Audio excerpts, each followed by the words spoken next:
15 વર્ષથી પાલેજમાં જૂના અને જાણીતા computer, laptop, CCTV camera service, printer repairing તેમજ નવા અને જૂના કોમ્પ્યુટર લે વેચ કરનાર. એડમિશન ફોર્મ તેમજ તમામ સરકારી ફોર્મ ઓનલાઈન ભરી આપવામાં આવશે. આઝાદીના દાયકાઓ બાદ પણ વિકાસથી વંચિત નર્મદા જિલ્લાનો કુંટા આંબા ગામ. ડુંગરો વચ્ચે વસેલા કુંટા આંબા ગામના લોકોના સ્વપ્ન હજુ પણ અધૂરા.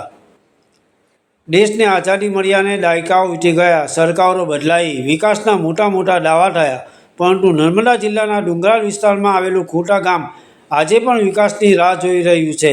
ગામની સ્થિતિ એવી છે કે જાણે વિકાસ અહીં સુધી પહોંચ્યો જ નથી. ગામ લોકોના જણાવ્યા મુજબ વર્ષો સુધી ચૂંટાઈને આવતા સાંસદ સભ્યો અને ધારાસભ્યો માત્ર ચૂંટણી સમયે જ ગામનો માર્ગ પકડે છે. ચૂંટણી બાદ વિકાસના તમામ વાયદાઓ કાગળ પર જ રહી જાય છે, એવા આક્ષેપો કર્યા હતા, જેના કારણે ગ્રામજનોમાં ભારે આક્રોશ જોવા મળી રહ્યો છે. ગામમાં સરકાર દ્વારા બનાવવામાં આવેલું શૌચાલય આજે ખંડેરમાં ફેરવાઈ ગયું છે. પશુ દવાખાનાની ઇમારત પણ બિસ્માર હાલતમાં પડી છે, જેના કારણે પશુપાલકોને ભારે હાલાકીનો સામનો કરવો પડે છે. વિકાસના નામે કરોડો રૂપિયાના દાવા કરવામાં આવે છે, પરંતુ ગામમાં મૂળભૂત સુવિધાઓનો પણ અભાવ જોવા મળે છે. કુંટા આંબા ગામ પહોંચવાનો મુખ્ય માર્ગ પણ અત્યંત જોખમી બની ગયો છે. રસ્તા પર આવેલું નાળું તૂટેલી હાલતમાં હોવાથી વરસાદ દરમિયાન ગ્રામજનોનો સંપર્ક કપાઈ જવાની સ્થિતિ સર્જાય છે. છાત્રો, દર્દીઓ, મહિલાઓ અને વૃદ્ધોને જીવના જોખમે અવરજવર કરવી પડે છે.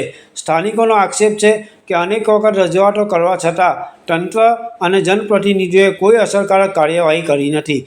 માત્ર ઠાલા આશ્વાસનો આપવામાં આવ્યા, પરંતુ જમીન પર કોઈ વિકાસ જોવા મળ્યો નથી. ગામ લોકોની એક જ માંગ છે કે ખંડેર બનેલી સરકારી ઇમારતોનું પુનઃનિર્માણ કરવામાં આવે, તૂટેલા નાળાનું તાત્કાલિક સમારકામ થાય, રસ્તાની યોગ્ય સુવિધા ઊભી કરવામાં આવે અને કુંટા આંબા ગામને પણ વિકાસની મુખ્ય ધારા જોડવામાં આવે.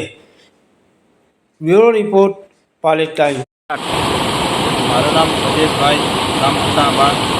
આ બધું ખાડા અને બધું પડેલા છે વરસાદમાં, કોઈ ધ્યાન નહીં દોરતું. ગામના વડીલ સરપંચ બધું ધ્યાન નહીં.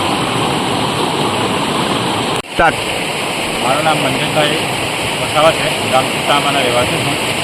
છેલ્લા 2 વર્ષથી આ નાળું તૂટેલું હાલતમાં છે, પણ તંત્ર કોઈ દાડો આ બાજુ કોઈ ધ્યાન આપતું નથી.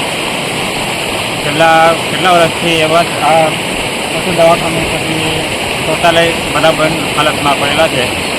ગામના સભ્ય કાં તો સરપંચ શ્રી કોઈ જોવા આવતા નથી. શું નામ તમારું? મારું નામ ભાવિકભાઈ અનુજીભાઈ છે, ગામ કુંટા આંબા. પેલા 2 વર્ષથી આ સારું ધોવાઈ ગયું છે. મારે ઇમરજન્સીમાં કોઈ કામ હોય તો બી કંઈ થતું નહીં. પાણી ઉપર એમ જતું રહી છે, તો કંઈ આ બધું વિકાસ કરતું નહીં. જોવા નહીં આવતું, સરપંચ નહીં જોવા, સભ્ય નહીં જોવા આવતા, કશું કરતા નહીં. અહીંયા પેલું પશુ દવાખાનું છે, પેલા 3-4 વર્ષથી બંધ છે. કોઈ ઉદ્ઘાટન કર્યું નહીં, કશું નહીં કર્યું. પેલા શૌચાલય છે, ત્યાં પાણીની ટાંકી છે, કશું કંઈ કરતા નહીં. પાણી નહીં ભરાતા, બાથરૂમ નહીં, કશું નહીં, ઉદ્ઘાટન નહીં કર્યું. કંઈ સીધું બનાવીને નહીં ગયા. એ બધું રાત્રે બી આ ગાડી પર એક બાજુ એક ગાડીવાળું પડ્યું અહીંયા નીચે કાંઈ અખાડામાં. તમારા ધારાસભ્ય કે સાંસદ સભ્ય કોઈ જોવા નથી આવતું? જોવા નહીં આવતું અહીંયા.